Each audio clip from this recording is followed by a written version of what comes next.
Hi guys चलतु करवा आज ओडिशा प्रसिद्ध छेनापोड़। बंधु मैंने आपण मैंने जदि मो चैनल को सब्सक्राइब न करिसेंती तेबे सब्सक्राइब कर दियंतु। जदि फेसबुक पेज रे देखुतेबे तेबे फॉलो तो निश्चय करो। 2 लिटर क्षीर रे छेना काटी देली, तपर छेनाटी को भलसे चिपुड़ी देली, तपर सेतरे दे देली गोटे कटोरी चीनी, गोटे कटोरी सुजी आउ इलायची पाउडर दे भलसे चकड़ी देली छेनाटी को।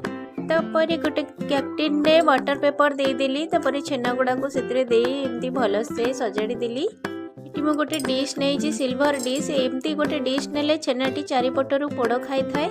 डिश रे लुण भर्ती कर दे सेतरे मो कैप्टिन को थोई देली, ता ऊपर गोटे भारी तावा थोई देली। तापर 15 मिनिट पर काढ़ी देली। देखंतु छेनापोड़टी केते सुंदर भाबरे हमर पोड़ खाई जाईची, पूरा चारि साइड रू पोड़ खाई जाईची।